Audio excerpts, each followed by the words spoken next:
Hema committee പുറത്തുവിട്ട ഭൂതം പലരെയും പിടിച്ചുകൊണ്ടിരിക്കുകയാണ്. ഏറ്റവും ഒടുവിൽ കഴിഞ്ഞ ദിവസം നിവിൻ പോളിയെയും അത് ബാധിച്ചു. പക്ഷേ അതിനിടയ്ക്ക് മറ്റ് ചില സംഭവങ്ങൾ കൂടി ഉണ്ടാകുന്നുണ്ട്. റിമ കല്ലിങ്കലിനെതിരെയുള്ള ഒരു ആരോപണം ഒരു തമിഴ് ഗായിക പുറത്തുവിട്ടിരുന്നു. അത് ലഹരി പാർട്ടി നടത്തിക്കൊണ്ട് പലരെയും വഴിതെറ്റിച്ചു, അങ്ങനെ അത് റിമയെ തന്നെ ബാധിച്ചു, റിമയുടെ കരിയറിനെ തന്നെ ബാധിച്ചു എന്നൊക്കെ പറഞ്ഞാണ് അവർ ഒരു യൂട്യൂബിൽ വന്ന് പറഞ്ഞത്. അതിനെതിരെ റിമ കല്ലിങ്കൽ തന്നെ പരാതി കൊടുക്കുകയും ചെയ്തിട്ടുണ്ട്. പക്ഷേ റിമ കല്ലിങ്കലിനെതിരെ യുവമോർച്ച പരാതിയുമായി പോലീസിനെ സമീപിക്കുകയും ചെയ്തിട്ടുണ്ട്. വലിയ രീതിയിലുള്ള സൈബർ അറ്റാക്ക് റിമയ്ക്കെതിരെയും ആഷിഖ് കപൂറിനെതിരെയും നടക്കുകയും ചെയ്യുന്നുണ്ട്. ഈ റിമയ്ക്കെതിരെയുള്ള ഈ ഒരു അറ്റാക്ക്, അതിന് വേറെ ചില പൊളിറ്റിക്സ് കൂടി നമ്മൾ കാണേണ്ടി വരില്ല? തീർച്ചയായിട്ടും. നമ്മളൊരു കുറച്ച് വർഷം ബാക്കിലേക്ക് പോയാൽ മതി. അതായത് CA പ്രൊട്ടസ്റ്റ് നടന്ന സമയത്ത് എറണാകുളത്ത് നടന്നൊരു CA വിരുദ്ധ റാലിയിൽ മുദ്രാവാക്യം വിളിച്ചുകൊണ്ട് റിമ കല്ലിങ്കൽ പോകുന്ന ഒരു ചിത്രമിട്ട് BJPയുടെ ഒരു നേതാവ് ഒരു പോസ്റ്റ് ഇട്ടിരുന്നു. ആദ്യമായി മട്ടാഞ്ചേരി മാഫിയയ്ക്കെതിരെ പോരാട്ടം തുടരുന്ന അവിടെ നിന്നാണ്. ഈ CA വിരുദ്ധ സമരം തുടങ്ങുന്ന സമയത്താണ്. മട്ടാഞ്ചേരി മാഫിയ എന്ന് പറഞ്ഞാൽ ആ പ്രയോഗത്തിൻ്റെ അർത്ഥം അറിയാലോ.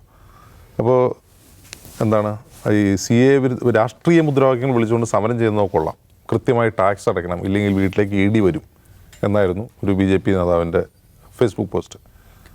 ടാക്സിൻ്റെ കാര്യം നോക്കുന്ന ആളല്ലേ? അതെ, ED വിടുന്ന ആളായിരുന്നു. അപ്പോൾ അന്ന് വൈകിട്ട് ഇൻസ്റ്റാഗ്രാമിൽ റിമ കല്ലിങ്കൽ ഒരു പോസ്റ്റ് ഇട്ടു, ആരടാന്ന് അറിയുന്നി എന്ന ഫിലോമിനയുടെ ചിത്രം വെച്ചിട്ട്. അപ്പോൾ അത് കഴിഞ്ഞു. പക്ഷേ സംഘം അടങ്ങിയിരുന്നില്ല. സംഘം അന്ന് മുതൽ ഇന്ന് വരെ ഈ മട്ടാഞ്ചേരി മാഫിയക്കെതിരെയുള്ള സൈബർ യുദ്ധം തുടർന്നുകൊണ്ടേയിരിക്കുകയാണ്. അപ്പോൾ ഈ മട്ടാഞ്ചേരി മാഫിയയുടെ പ്രധാനപ്പെട്ട പ്രശ്നം എന്താണ്? അവർ മയക്കുമരുന്നിൻ്റെ ഉപാസകരാണ്, സ്ഥിരമായി മയക്കുമരുന്ന് ഉപാസിക്കുന്ന ആൾക്കാരാണ്.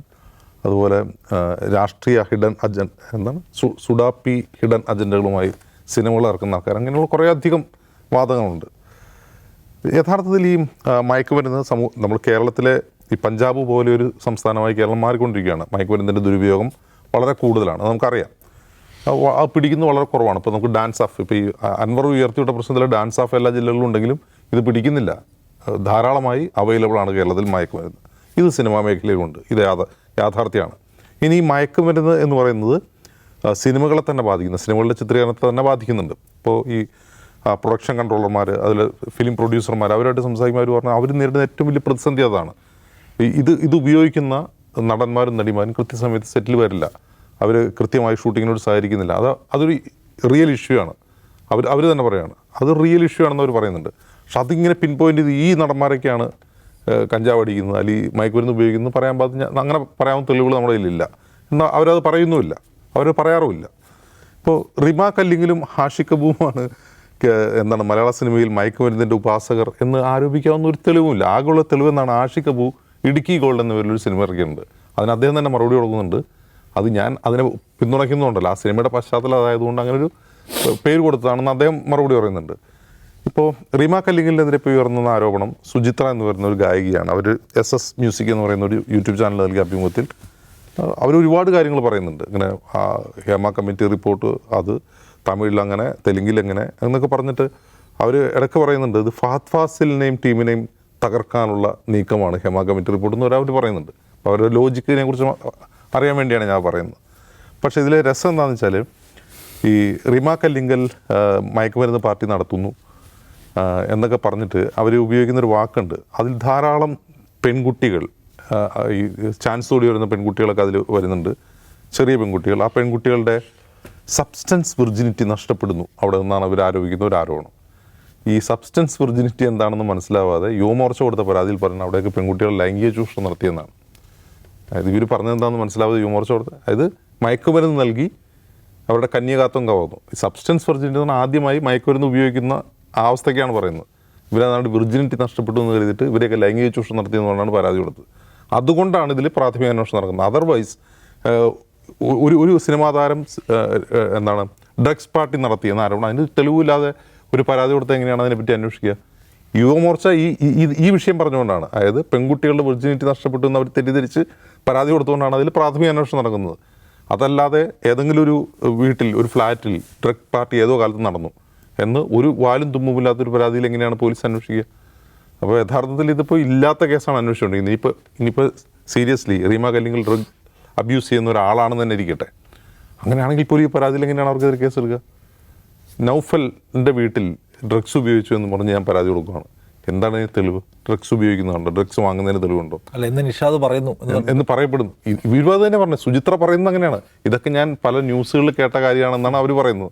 അവർക്ക് നേരിട്ടറിവുള്ള കാര്യമല്ല. അവരാകെ 2 or 3 മലയാളം പാട്ടേ പാടിയിട്ടുള്ളൂ. ആകെ 2 മറ്റാണ് പാടിയിട്ടുള്ളത്. ബാക്കി മൊത്തം തമിഴിലാണ് പാടിയിട്ടുള്ളത്. അവർ തിരുവനന്തപുരത്ത് പഠിച്ചു എന്നല്ലാതെ കേരളമായിട്ട് അങ്ങനെ വലിയ അടുപ്പമുള്ളൊരു ഗായികയുമല്ല. അപ്പോൾ എവിടെയോ പറഞ്ഞ കേട്ട കാര്യം തെറ്റായി മനസ്സിലാക്കി. അതായത് സബ്സ്റ്റൻസ് വിർജിനിറ്റി എന്ന വാക്ക് തെറ്റായി മനസ്സിലാക്കി കൊടുത്ത പരാതി കൊണ്ടാണ് ഇപ്പോൾ ഈ പ്രാഥമിക അന്വേഷണം പോലും ഉണ്ടാകുന്നത്. അതർവൈസ് ഇതൊരു അന്വേഷിക്കേണ്ട കാര്യം പോലും അല്ലാണെന്ന് തോന്നുന്നു. എന്താണ്? അല്ല, ഇപ്പം നേരത്തെ അജിംസ് പറഞ്ഞ വളരെ പ്രധാനപ്പെട്ട കാര്യമുണ്ട്. ഹേമ കമ്മിറ്റി റിപ്പോർട്ടുമായി ബന്ധപ്പെട്ടുള്ള ഒരു പ്രധാനപ്പെട്ട കണ്ടന്റ് സിനിമാ സെറ്റിൽ വ്യാപകമായ തോതിൽ മയക്കുമരുന്ന് ഉപയോഗം നടക്കുന്നുണ്ട്. മയക്കുമരുന്ന് ഉപയോഗിച്ച് വന്നിട്ട് അവരുണ്ടാക്കുന്ന പ്രശ്നങ്ങൾ ഭയങ്കരമാണ്. അത് ഉപയോഗിക്കുന്ന അശ്ലീല വാക്കുകൾ, പ്രശ്നങ്ങൾ, അനാവശ്യമായിട്ടുള്ള സീൻ, അതുണ്ടാക്കുന്ന സെറ്റിലുണ്ടാക്കുന്ന മറ്റ് നിർമ്മാണവുമായി ബന്ധപ്പെട്ട പ്രശ്നങ്ങളൊക്കെ ചൂണ്ടിക്കാണിച്ചിട്ടുണ്ട്. അപ്പോൾ അത് മാധ്യമങ്ങൾ വേണ്ട നിലയ്ക്ക് ഗൗനിക്കുന്നില്ല. മൊത്തം മറ്റ് ഈ പീഡനവുമായി ബന്ധപ്പെട്ട സംഗതികളിലേക്ക് മാത്രമായി കേന്ദ്രീകരിക്കുന്നു, വിമർശിക്കുന്ന ആൾക്കാരൊക്കെ ഉണ്ട്.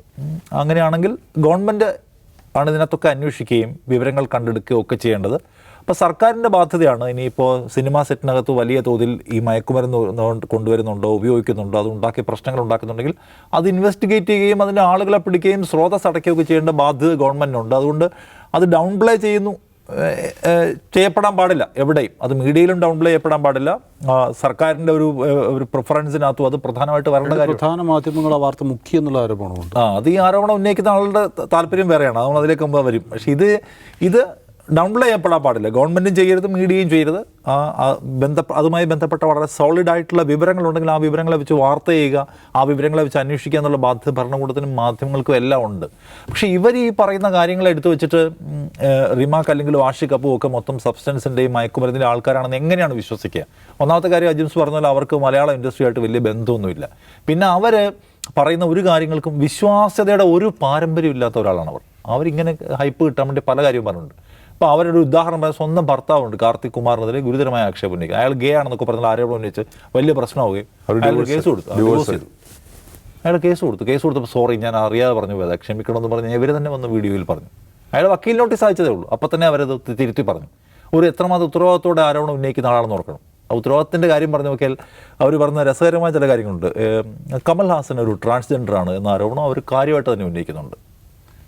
ഷാരൂഖ് ഖാൻ ഗേ ആണ് എന്നാണ് അവരുടെ ആരോപണം. മഞ്ഞുമൽ ബോയ്സ് പടം തന്നെ ഒരു ഗേ മൂവിയാണ്, അതിനെ പ്രോത്സാഹിപ്പിക്കാൻ പാടില്ല എന്നാണ് അവരുടെ വേറൊരു അഭിപ്രായം. ഈ ഹേമ കമ്മിറ്റി റിപ്പോർട്ട് ഉണ്ടാക്കിയതിനെ അറിയാമോ? ഫഹദ് ഫാസിലിനെയും സൗബിൻ ഷാഹിറിനെയും സുഷിൻ ശ്യാമിനെ ഒതുക്കാൻ വേണ്ടി പിണറായി വിജയനും മമ്മൂട്ടി മോഹൻലാലും കൂടി ഉണ്ടാക്കിയതാണ് എന്നാണ് അവരുടെ വാദം. ആ പറയുന്ന കൂട്ടത്തിലാണ് അവർ ആരുടെ കൂടെ ഈ റിമാക്ക് അല്ലെങ്കിൽ വീട്ടിൽ ഈ പറയുന്ന മയക്കുമരുന്ന് ഉപയോഗിച്ചതിന് അറസ്റ്റിലായി. എവിടെ അറസ്റ്റിലായി? ഒരു ഇൻഫർമേഷനും ഇല്ലാതെ, എന്തെങ്കിലുമൊക്കെ ഒരു വാലും തലയില്ലാതെ വിളിച്ചു പറയുക എന്നത് പണ്ട് ഇവർക്ക് ഇവിടെ വലിയ സുജി ലീക്സ് എന്ന് പറഞ്ഞ് ട്വിറ്ററിൽ ഭയങ്കര ട്രെൻഡിങ് ആയ സംഗതിയുണ്ട്. അത് അന്ന് തമിഴ് സിനിമാ രംഗവുമായി ബന്ധപ്പെട്ട് പല ആളുകൾക്കെതിരെയും ബേസ്ലെസ് ആയിട്ടുള്ള അലിഗേഷൻസും നമ്മൾ ഈ പറയുന്ന വെറും ഗോസിപ്പ് സ്റ്റോറികളും പറയായിരുന്നു. ഇപ്പോൾ ഇവർ അറിയപ്പെടുന്ന ഒരാളായതുകൊണ്ട് അവരുടെ വാക്കുകൾ ശ്രദ്ധിക്കപ്പെട്ടു എന്ന് ഒഴിച്ചു നിർത്തിയാൽ വെറും ഒരു നിലയ്ക്ക് പ്രാധാന്യവും വിവരങ്ങളും തെളിവുകളും ഇല്ലാത്ത യെല്ലോ ടോക്സ് എന്ന് വേണമെങ്കിൽ വിളിക്കാൻ പറ്റുന്ന കാര്യങ്ങൾ നടത്തുന്ന ഒരാളാണ്.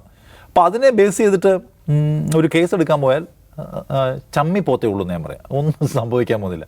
ഇപ്പോൾ യുവമോർച്ചയെ സംബന്ധിച്ച് യുവമോർച്ചക്കാർക്കും സംഘ് പരിവാറുകാർക്കും വലിയ വിഷമമുണ്ട്. കാരണം ഇപ്പോൾ ഉയർന്നു വരുന്ന കേസുകൾ, ആ കേസുകൾ കേരളത്തിലെ സിനിമയ്ക്കകത്ത് നിൽക്കുന്ന എന്താ പറയുക മെയിൽ ഡോമിനൻസിനെതിരായിട്ടുള്ള ഒരു സംഗതിയാണ്.